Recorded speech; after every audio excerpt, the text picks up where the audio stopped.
आमचा फक्त सरपंच मारलाय, आम्ही तुमचं पुन्हा काय करताल हे आम्ही गावकरी काहीच सांगू शकत नाहीत. कारण 70 पोरगा 4 दिवस झालं, 4 दिवसामध्ये एक टाईम जेवला असेल साहेब. 29 जून रोजी सायंकाळच्या दरम्यान मरळवाडीचे सरपंच बापू आंधळे यांच्यावर गोळ्या झाडून त्यांची हत्या करण्यात आली आणि यावरून जे आहे ते पूर्ण या प्रकरणाला राजकीय वळण आलं.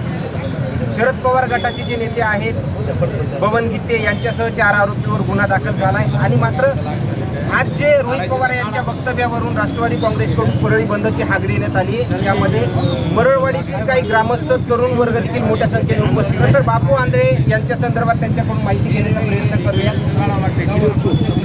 खरं तर या अगोदर बबन गीते आणि बापू आंधळे यांच्यामध्ये सातत्यानं वाद वगैरे कधी व्हायचा, फोन कॉलवरून तुम्ही त्यांच्या चर्चा वगैरे ऐकायचा, धमक्या भेटत होते. त्याचं काही कारण तुम्हाला त्यांच्याकडून काही सांगण्यात आलं? बापू आंधळेचे पैसे होते त्यांच्या माणसाकडे. कशाचा व्यवहार होता असं काही एकंदरीत काही?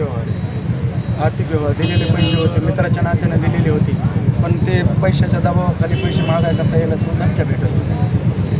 कुणाला दिले होते? बबन गीतेंना दिले होते की महादेव गीतेंना? महादेव. या अगोदर त्या दोघांमध्ये कधी वाद झाला होता? याच्या अगोदर 2-3 वेळा झाला होता, बीडमध्ये पण झाला होता आणि याच्यानंतर पुन्हा आज सकाळ ग्रामपंचायतच्या वेळेस पण झाला होता आणि प्रवेशाच्या वेळेस पण झाला होता. कारण आमच्या मरळवाडीचा विकास आजपर्यंत झाला नव्हता. त्या पोराला आम्ही सगळ्या गावकऱ्यांनी मिळून एक हाती सत्ता दिली गावचा विकास करण्यासाठी. त्यांना तरुणांनी हा पॅनल बनवला होता.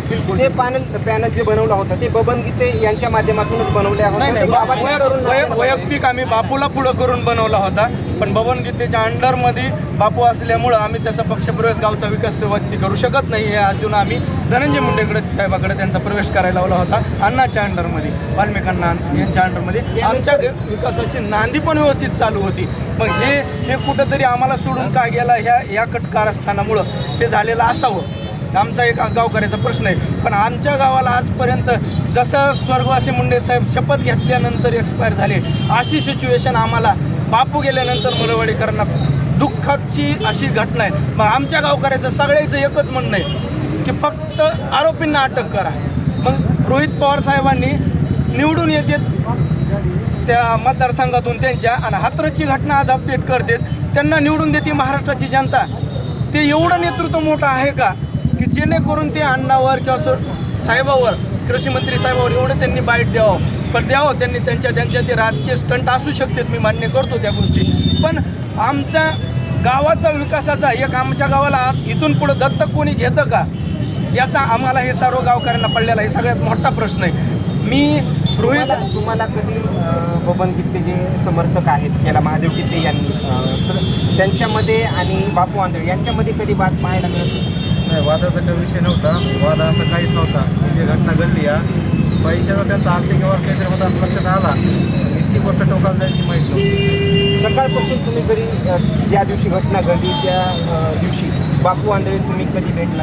काय आदल्या दिवशी शुक्रवारी आम्ही दिवस बसवत होता, पण ते खूप स्ट्रेसमध्ये अंतितानामध्ये होता. मी म्हणलं सरपंच एवढं तुम्हाला तानामध्ये काय झालं या?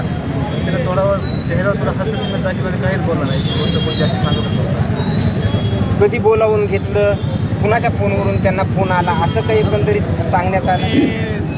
पोलीस प्रशासनालाच माहिती, कारण त्यांच्याकडे फोन जमा आहेत. आम्हाला त्याच्या बाबतीत वैयक्तिक त्याच्या फोनवर फोन आलेले आमच्या कुठल्याही गावकऱ्याला किंवा कुठल्याही सहकार्याला माहिती नाही. पण ती चौकशी एक बार व्हावी आणि आरोपी अटक व्हावे. कॉल रेकॉर्ड चेक करा त्यांना फोन आलेले, महादूला फोन आलेले, कुणा फोनवर बोलवून घेतलं, हे सगळं डिटेल त्या कॉल रेकॉर्डवर निघतंय. तुमच्याच्यानं होतं, तुम्ही करा, नाही तर मग आमच्या हातात द्या, आम्ही काय करायचं करू.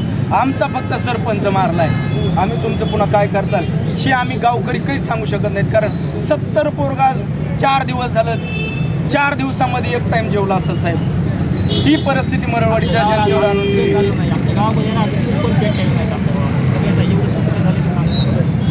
खरं तर मरळवाडी गावात प्रतिक्रिया दिली आणि आलेल्या कडक कारवाई करावी ही मागणी आता मरळवाडी करण्यात येत असल्याचं देखील पाहायला मिळते. मात्र याच दरम्यानची अशीच नवनवीन अपडेट सूर्यधनी चॅनलच्या माध्यमातून देण्याचं काम करू. कॅमेरामॅन उमाकांत पडसोबत सचिन मुंडे, सूर्यधनी मीडिया बीट परत.